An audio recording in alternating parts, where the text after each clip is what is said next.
back to another episode of The Magic Within, your podcast resource for all things Elena of Avalor. We're coming to you live from our Elena of Avalor Discord server. The series may have reached its conclusion, but we are still here fangirling over our favorite newly crowned queen this time. So if you would like to join the server, send us a note and we'll give you an invite. Joining me tonight is the rest of the squad from all around the world. Your podcast princesses, the charming Lady C. Hi everyone, it's Chrissy from New Zealand. The amazing Lady A. Hey guys, it's Amelia from Oregon. The beautiful Lady B. Hi, it's Becky coming to you from Germany. I'm Lady G, Georgia, coming to you from Greece, and joining us tonight is our good friend Kika, also known as Federica on Twitter. Hi guys, I'm Kika from California. Alright, party princesses, let's get this party started. When I say coronation, you say day. Coronation! Day! Woohoo! Marvelous. Y'all are calling responses on point. Okay, Yeah. I'm being run my car. This is the worst Patrick Warburton impression ever. Okay, but for now. Anyways, it's Coronation Day. Okay, well, technically that was officially a few weeks ago, but tonight we're talking all things Coronation Day. Yay! And in honor of this incredible episode, we have a special guest with us. Kika is one of our amazing friends from the Discord server and is known affectionately as a resident Mesoamerican legends and lore expert, aka a Maruvian princess for us. Oh my You have god, given you us guys. some really... Yeah, you deserve it, for you have given us some really fascinating insight into a lot of the Maruvian aesthetic, as well as many of the mythology that has been included in the show. So, Kika, correct me if I'm wrong, but you researched so much of the mythology and history out of personal interest. Can you tell us a bit about what drove you to Mesoamerican lore in the first place? Yeah, so I've always had this curiosity for world religions and mythology since as long as I can remember. Whenever I visited family in Mexico, they would take me to different historical sites, but I was always drawn to the Maya cities. I never knew why I had that feeling until like the end of high school when my dad showed me a book on the early excavations of major Aztec and Maya sites that my paternal grandfather helped fund. I had no idea until wow. then. Yeah, it was this discovery was like the light bulb going off saying, this is the reason. Now I want to take it a step further.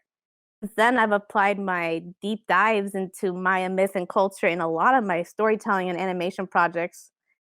My big hope is to do an animated series of my own or a film based on Maya culture. So yeah, that's my little story. Oh, that's so cool. Yeah, it's always about Amazing. diving deep. Okay, just out of curiosity, have you ever watched the 80s cartoon Mysterious Cities of Gold? No, but I heard about it recently, and it's on my to-do list, along with like a couple other. Yeah, It's that really one and- good. I'd be yeah. very curious to see, to know, how, historically accurate it was. Mhm. Yeah, definitely. Cause there's definitely a lot of those like, oh no, that one is completely wrong, and like that one's actually pretty good. Yeah. So yeah, there's definitely a lot of those out there. But if you know what you know, then yeah, so yeah, that's definitely one of on my list. So yeah, Sweet. interesting. I just remember that the main character of this anime is called Esteban, and that's the Yes. only thing I know. But Yes. I need to check it out still. But okay. Well, I can't wait for you to share your insight with our listeners in just a bit. Okay, so as for this incredible 3-part episode, I have to say there were way too many emotions. Between it being the series finale and the wild cold. Sorry. Oh goodness, I need more coffee. Okay, so as for this incredible 3-part episode, I have to say there were way too many emotions. Between it being the series finale and a wild roller coaster ride, the show just took us on. Just wow. Mhm. I'm still not recovered fully. No, it blew me away. I'm reeling in the wheel, an emotional wheel. Yes. I think we all are. Drives it perfectly. Yeah. And there's a reason for these emotions. For today's episode was written by the dynamic duo of Craig Gerber and Rachel Ruderman, and directed by the tremendous triple threat Elliot Burr, Nathan Chu, and Rob Pratt. With too many guest stars for us to list off right now, so many returning faces we're gonna talk about. However, we definitely want to mention the new voices of Mark Hamill, Andy Garcia, Fred Armisen, and Jenny Slate as the Four Shades of Awesome, and Patrick Warburton as the Grand Macaw himself. King Krong! King Krong! There's a reason for it. Yes. It's We'll just probably talk incredible about it, I'm every sure. time he's live. Honestly, he's King Kronk and nothing else. That's Yes. all he is. He is King Yeah, Krong. that's his name in the Discord server when we did not know exactly what he was gonna be all about. So we affectionately call him that. Mhm. Now, let's get started. The scene opens up with a beautiful day in the Kingdom of Avalor. Baby jaguars are flying in the sky, kids are playing in the street, there's music in the air. All in all, it's the perfect day for a coronation. Absolutely. And I can't tell you how, like, I even just thinking about it, I've got goosebumps, like, thinking about just how happy and good and well set up the beginning of this episode is. And the scene opens once we get to the main square. We see Armando and Marlena in the city square ready to perform a musical puppet show, which is just amazing. like this really great, also this really great throwback to kind of what they bonded over back in Sweetheart's Day. So we get to start off with the adorable cannon crack ship, and like they're a bard. They've become a bard troupe, which is just great. And the puppets, oh my gosh, the puppets. So they sing the song. We don't know exactly what the title is. We're calling it Long May She Reign, but the puppets, they are adorable, and I really want them. Disney, can you please put those in your store? That would be great. Also, it made me think of Potter Puppet Pals. So can we make the Avalor Puppet Pals? That would be awesome. Yeah, Yeah. Oh my gosh, what a throwback. Right? Oh man, I'm just it's a really creative way to have a recap. It really is. And I know that the crew put a lot of love and care and time into making that sequence, really good. And let me just say that it paid off. Amazing. I loved it. You could have puppet doll pals. Amazing. And speaking of songs, I died. Elena's lying cousin Esteban. Oof. This poor guy does not catch a break, and he goes down in history books as the Queen's lying cousin. He worked 41 years. So, but I think what makes it even better is the little high five with Shrieky. Yes. And we get to see a little bit of behind the scenes with the puppet show with Armando doing all the puppets, and we're like, how in the heck is he holding 5 people? And then we see he's on his foot, and oh no, and then the Armando touch rears its head. Oh yeah. And it all comes crashing down. Yes. He may not have the best voice, but he has this talent. So combined with Madalena's voice and music, they just make this, and it's amazing. Yes, they should go on the road. They found their true calling. They are truly couples goals. Honestly, yes. And then while this puppet show is taking place up in the palace, it's kind of a bit of a throwback to the first day of rule, because Zuzo is surprising Elena. He just kind of pops out of thin air and startles her while she's on the balcony. And I just love that this whole full circle thing they're doing with the very first episode in parallel to the last episode. And of course he's talking to her and giving her advice and saying look how far you've come. And it's a good moment. And I like seeing Zuzo again because he's always fun to have around. He is. All right, so then Elena goes down the corridor, and this is Francisco. And I think we were all convinced he wasn't going to make it to the coronation. All My the painful heart. gas. Yeah, oh my nope. god. Nope, all the nopes. No. I think all of us who are watching it together were just don't you dare die. I know. Too early They for this. said something me similar. Like, don't you dare kill him. It's illegal to touch the abuelo. Don't do anything. He is off limits. Yep. Exactly. And it happened in more than one occasion throughout the movie, alright? It's not like they pulled this once. Yeah. Every time I was like, is he gonna collapse? Like, what's going on? What is he gonna? It Oh, would just like kept me on edge the whole time. I like they made us face Francisco's mortality in this special. Either way, they made us think of the possibility that hey, sometime Francisco is not going to be playing guitar for us, and I'm like, no, Oh, God. don't you dare. That's so sad. Isn't it? But turns out that Abuelo is actually okay. And then Feliz cumpleaños, Elena. Yay. I just love this little surprise party in the council room of all places. And who doesn't love Pan Dulce at the office right before a big promotion? So it was very fitting, and I love that all of her friends and family were there to surprise her. So sweet. Also, just the fact that they acknowledged that it was her birthday, so that's great. I love that. Birthdays are always 20 fun. years old. She's 20 now. I Which know. She's my 20 and age. 2020. Yeah. Amelia, you grew up with her. I know. I feel like I have. It's so bittersweet. Honestly, same. Oh yeah, you too, Georgia. Yeah, like turning 21 soon, but still 20. Still so- counts. You're still 20. Yeah. You can be the big sister. You're the queens. Yes. I am the big sister. You are. You're Amelia is our Isabel anyway, so This is true. So moving on from that, we get the next song. So many good songs so early. Again, I don't know the official title, but I'm calling it Fit to be Queen. And I love how everyone just kind of, Elena's like, I just have to show up and be queen, right? And everyone's just like, ha, ha, ha, no. So one of the things I love about the song is how introspective Elena is here. And I love how it's kind of it's a callback to Ready to Rule, but it's also like the foil to that song. It's like the opposite, and it shows how much she's grown. Because remember way back in episode 1, she was just like, oh yeah, I got this, I'm ready for this, or even I've got it down, like I've got all of this. But now she's like, have I done enough? Am I fit to be queen? And I just think that's really shows a lot of growth in her. I definitely teared up a bit. Like I got like choked up a bit when Francisco's telling her that she's finally ready to rule. So that was another nice throwback.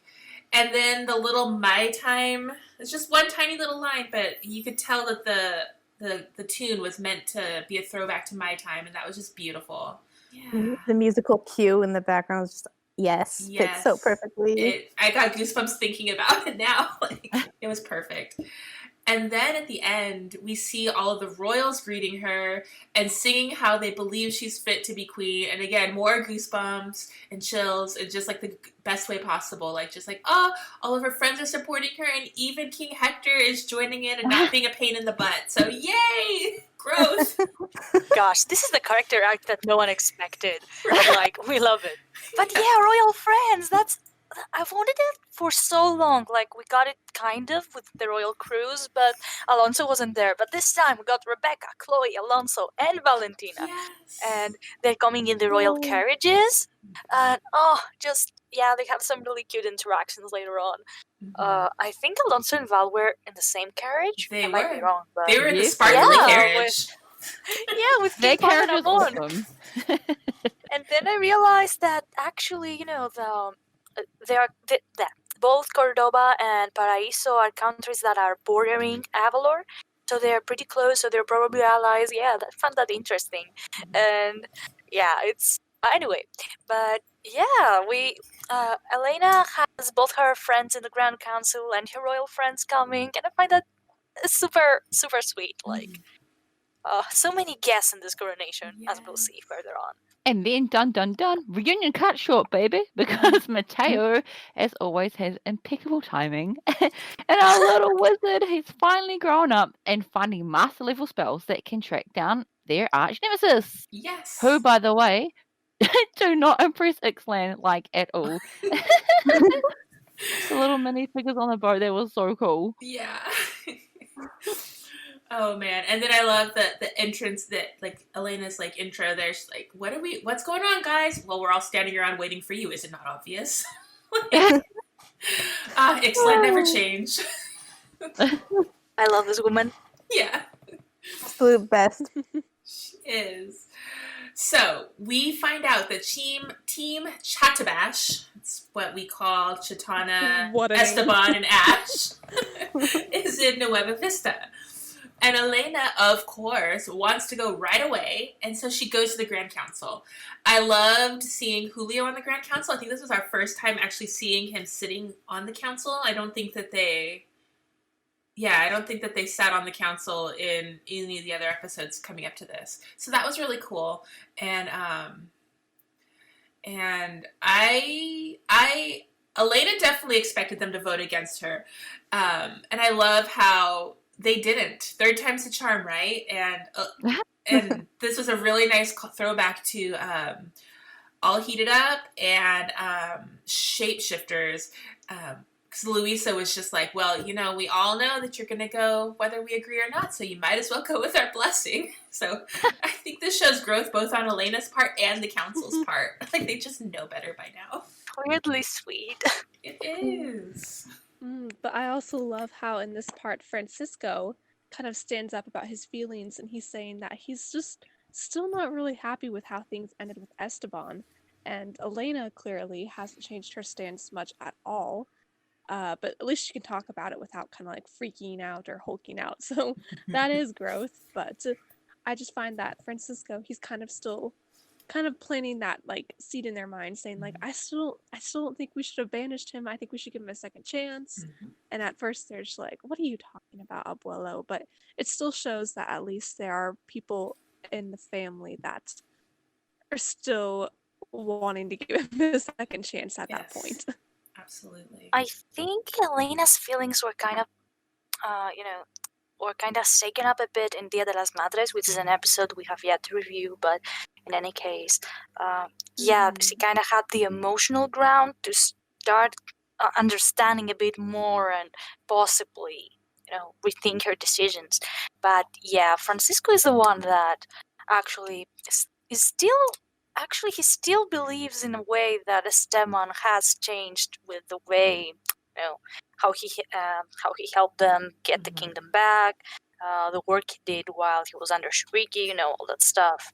So yeah, that was really interesting to see, and of course prepares us for what follows in the rest of the special. And speaking of Esteban, we cut to Team Chadebas, which still is a weird name, but look at the beautiful palace. I wonder if Cristobal is hanging out in the dungeon. That's kind of a solemn That thought. palace. He kind of deserves it. But yeah, we hear Asta's plan to release the shadows of the night. Ah! Oh no. Can you believe it? I know. I've been hoping it was them since like Jewel of Maru, but man. I remembered how you asked Ray again. He wouldn't give that clear answer. And turns out it's in the finale. Yes, that's kind of a big spoiler. Right? But we're sneaky. We had our speculations. So, these, for those that do not remember well, these are the spirits who nearly destroyed the realm so many years ago. And people, and the Maruvians had to use the Jewel of Maru to wipe them out, wiping the entire civilization in the process. So, kudos to Esteban for pointing out this is an extremely bad plan. Okay, no. But honestly, it shows how not ruthless he is. That the guy is really not cut out to be a full-blown bad guy. He's really not. As, however, is a big fan of their work. I love how he casually mentions it. Oh yes, I do love this distractive spirits. And yeah, so they find what they're looking for, and dun dun dun. History about to repeat itself. Hey. And then we cut back. Like, leave us on the edge. And then we see Team Avalor gearing up for their own showdown. But before they leave, we see Issa arrive with a crossbow. And Yes. this was like seriously the coolest thing ever because Issa has a bunch of Screamed. arrows that can hold potions, which is so cool and like so sciencey, and I'm so proud of her. And our Yes. baby princess has grown up and is ready to take down Malvagas all by herself. Yes. Go Issa. Yes. And the best part is like the whole team approves. They're all like, "Yep, she's cool. We're gonna take her along," because they know she's good and they know that her inventions are gonna work, and so Yeah. they have an extra asset on their side with Issa around. Yes, and I think it's so cool how she's come. Remember in Team Issa, they were like, okay, you're going to do this, and you're going to do this, and Issa, you're going to stay in the carriage in case we need extra supplies.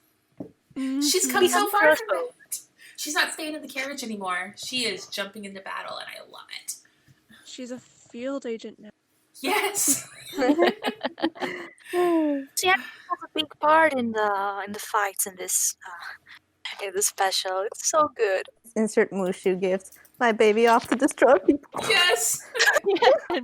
And we have the whole team has assembled. We have Team Avalor, Antonia, Ixline, and the Jacqueline Guardians working together. It's so beautiful. Everyone is there except... Oh, hold that thought. Here come Victor and Carla Delgado, baby. Yay! I loved this moment. You weren't going to go without us, were you? And then you could tell that there was a little connection with Elena and Carla. Like, they didn't have to speak, but you could see that Elena had finally, truly accepted them. Like, it wasn't like a question anymore. So that means that probably some conversations and things went down between Lightning Warrior and now. And I just thought that was beautiful. Absolutely. They truly realize their mistakes, and I think Elena put her hand on Carla Sorte.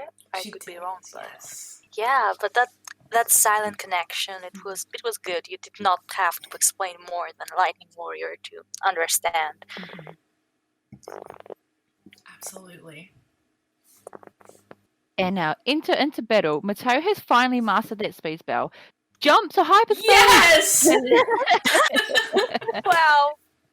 Can Mateo make the Kessel Run in 12 parsecs? Like, come on for the Star Wars fans. Yes. I have that he Star Wars could. reference. Oh my god. Yes. So once they make that jump to Jacqueline hyperspace, we go back to Team Chattabash, and how they get to the little glowing glyph thing that's on the ocean, and Ash casts a spell that reveals the ocean floor, which is so cool. And I just have to say, we know that a battle's coming up, and it just sets up a really interesting, cool aesthetic for a battleground. Like Battle arena, baby. Yes, it's like this should be like a Smash arena. So anyway, I just thought that was very cool. That's perfect. Yeah. So I love Elena's dramatic entrance through the poofs of smoke in this scene. And also her cool and confident reply to Ash's question, "Do you really think you could beat us all alone?" And she's like, "No." And then here comes like the whole cavalry and just the whole team showing up at her side, just like they've practiced and how it's supposed to be. And it's so satisfying to see them all there and exciting too. I remember being on the edge of my seat, just like I was so intrigued that the like kind of, it was like the big battle almost. It was like towards the very beginning. I'm like, what? They're doing this already? But it was so good. Like in the first 10 minutes, like, all right, here's the big showdown. All right, well, what's the rest of the episode going to be about? Wait, that's the part where Stepan is trying to urge Elena away, right? Yes, right just before that, he jumps in front of Ash. I love that. I love how this man Issa's just arrow like that makes the smoke? What's What? that? Well, was it Issa's arrow that makes the smoke? It is. Yes. So That's pretty cool. Yeah, absolutely. Bronzino might need to steal that for his magic shows. Georgia, what were you going to say about Esteban? Oh yeah, I was gonna say that thing we were talking about in the fandom. How this man's like, oh, I'm gonna go on a quest with those evil people, and I'm gonna forget about my family, never gonna turn back. And then he's like, whoops, I just keep protecting my cousin. I turn back. Yeah, no, Elena, I'm sorry. Oh man, yes, and cue the battle royale. Pun intended.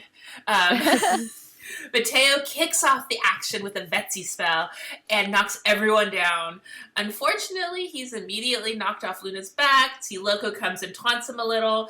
And Carla gets his name right, most importantly. Clap. Claps all around. Yes. Yes. And the battle is fierce. And then it's Ixalan versus Esteban. That was so hilarious. I love that. He was teleporting away. She was running after him, and you're not that fast. Yes. And then we see Elena using her scepter to deflect that spell, and it was so cool. This time was on purpose. Yes. Oh, man. And she did it so well. It's awesome. Just like, bam, baby. And then it was Gabe and Namu versus this like gymongous electrical jellyfish that Chitana like summoned. Mhm. And it was just so cool. And it was like so awesome. I just loved how Issa just shrunk it down and caught it, and like I gave her a little shock, and she's just like, goodbye, jellyfish, as it floated away. Chitana's just there like, my baby. Just like that was so cool. And like Issa though, she's like literally Snow White. Come on. How cute. Yeah, she's a little monster on her finger. She's like, oh, you're so cute. I love Isabel. Like she could have gone full on Dory. She's like, look, my squishy. My squishy. Yay. Oh my gosh, yes. Yes. Will you be my squishy? I also kind of wonder if this isn't a throwback to Blockheads. Remember how everyone was like, oh my god, it's the Chinopos. And she's like, oh, Chinopos, I want to see. Like, everything's just cute and awesome no matter what kind of monster it is. Like, I love it. And squishies. So then, directly after, like, Chitana's, like, mourning the loss of her newest baby, Mateo makes her even more angry. Because Peely decides to, like, try to take down the princess. He's a big dummy. Because Mateo jumps between them and freezes the prized pet, Peely. And Chitana is not pleased. She's just like, oh, you're going to pay for that. And she said something about dragon fire, so I am quite curious as to what she was about to conjure. I think she said tiburon, which is shark. Oh, so maybe a fire-breathing shark? Fire-breathing shark. That's kind of funny. Like sharks with freaking lasers on their heads. Sorry.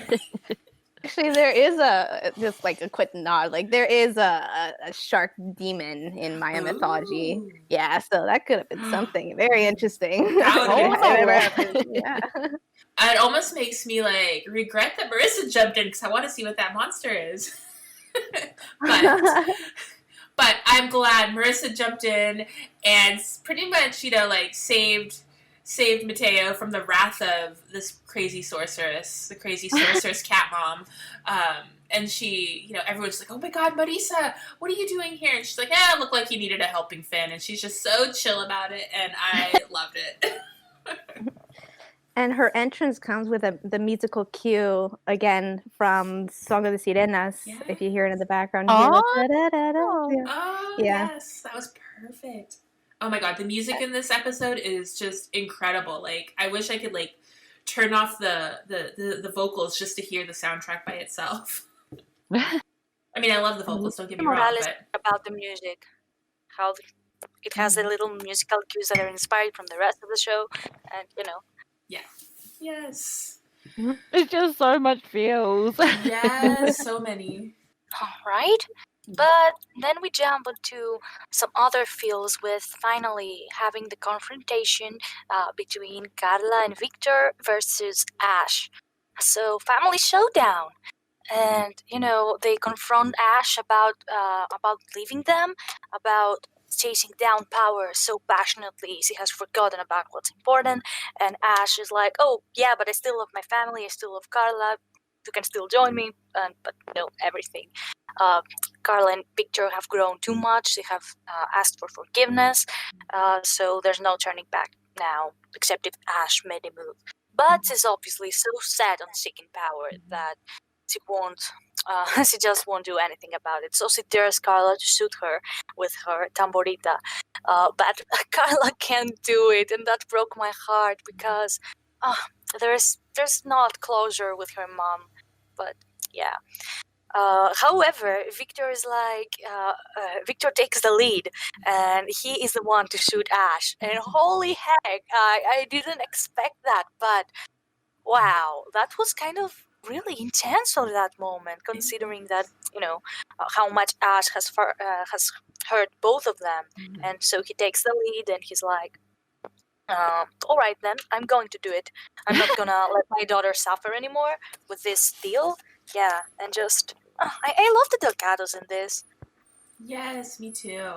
And I love how, Carla was just like, I'm so sorry, Papa. And he's like, I'm not. Like, Yeah. I loved that line so much. I was laughing.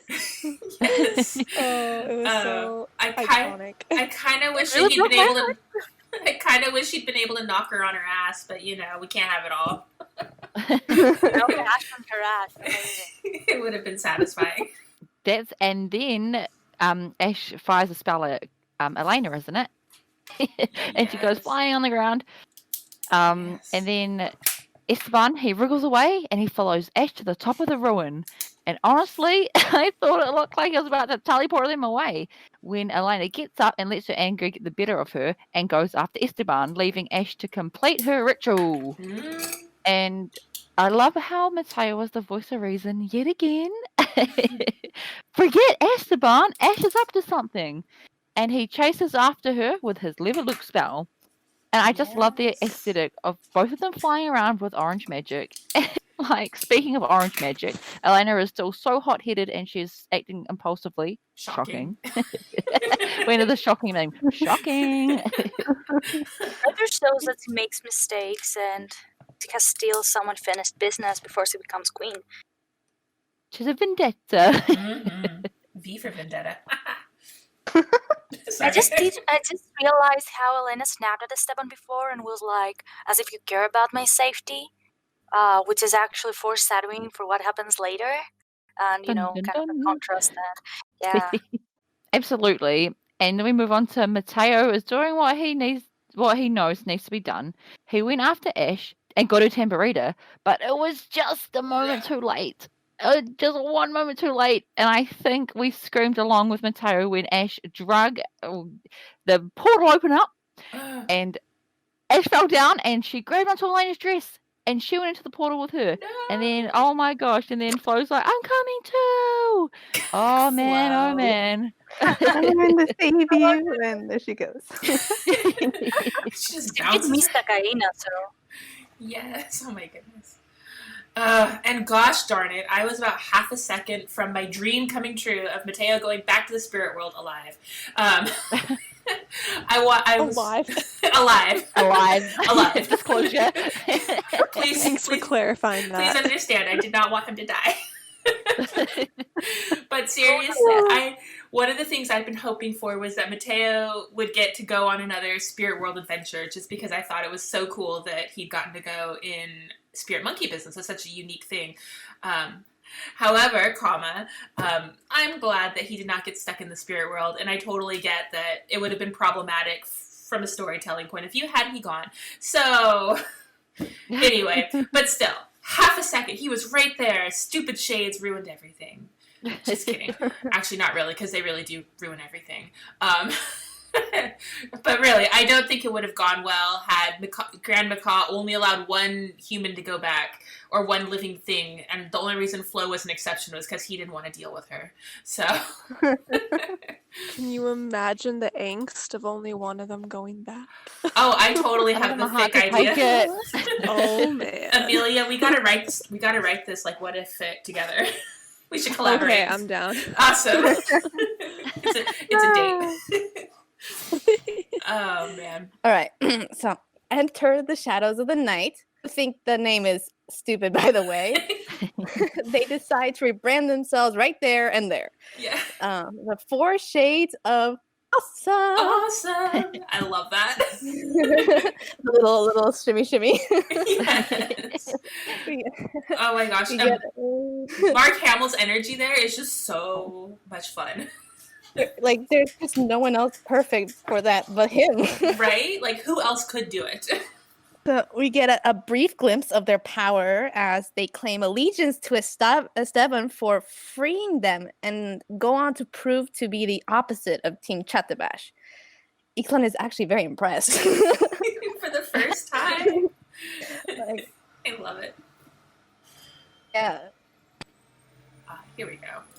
Actually, well, because if you guys remember, because she makes a mad dash towards the weather shade, Yes. mad dash, the Flash style. Yes. Even the way the camera worked too with the Yes. with The the blur in the background, yes. the angle, like The it felt lightning. very Mm-hmm. literally CW Flash. That's how how I saw it. So I was like, oh yeah, that's that. This is Elena of Avalor's DC universe. Yes, it was awesome. The Justice League. Yes. So during this time, we also get to see our 30 seconds of Evil Mateo, which made all of our Malvago AU dreams come true. Yes. We had like so many theories about that, and it was fun to see it just for a short-lived time, you know. Mhm. And then the poor Delgados get turned into little pea bunnies, and I think Christy pointed this out earlier that the little Victor Delgado pea bunny still has the same like beard markings over it, so you can tell that it's still him. So cute. And then after everything starts kind of going crazy, Gabe calls a retreat, and they all go back to the palace. But Elena is not there, and so Issa is the one who has to step up and take charge, just like in the episode a few episodes prior, where she was in charge. And so now she is technically the crown princess of Avalor, and she's got to figure out what to do. Yes. Oh man, and she does it so well, which obviously we'll talk more about. But I love it so much, and she really she channels that heart of the Jaguar. Good for her. Good for her. Yes. So we see Ash and Elena falling through the portal, and I need to go back and look at the aesthetic again because it has that like same look as when every other time Elena's gone into the spirit world, but it looks a little subdued, not as brightly colored, and I'm not sure if that was intentional or not. Or if it was just like, this is the portal to the dark side of the spirit world. But yeah, so we see them fall into the shadow portal. And, oh man, this part. Oh, so obviously they don't know that they're in the spirit world. But Ash reveals that she had just released the shadows of the night. And Elena's just like, you did what? And Ash taunts Elena about how they're probably well on their way to destroying the kingdom. And let me tell you, if those devil's snare, that's what I'm going to call them because I can't help my Harry Potter references, didn't like grab onto Elena, I think Ash would have gotten strangled. Elena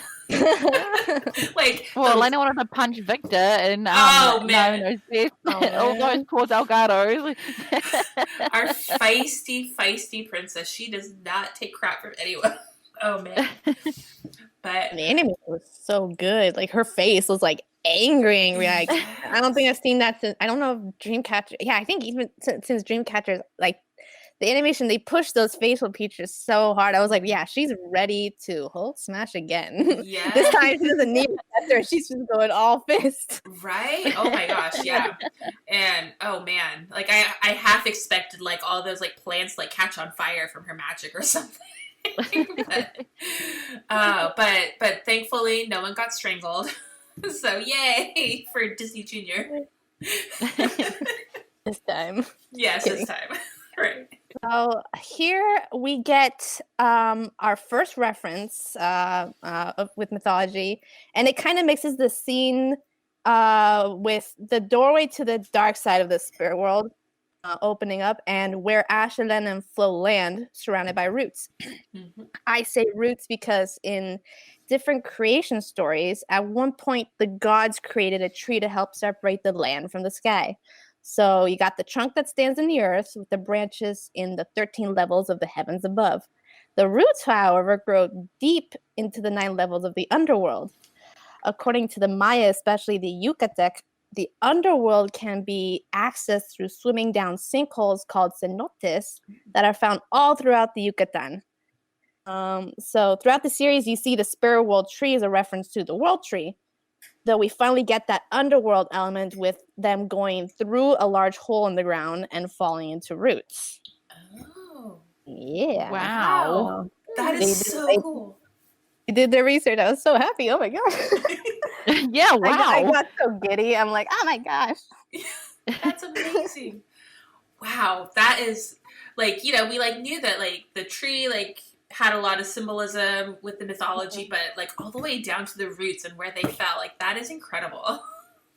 Mm-hmm. All right. So on that note, everyone, we have a lot to talk about, and we've only just hit the tip of the iceberg. And because of this, we are breaking this review into 3 parts. So this is it for part 1, but please keep an eye out for part 2 coming very soon. We can't wait to share the rest with you. All right, wings up, amigos. Until next time, bye. Bye. Bye.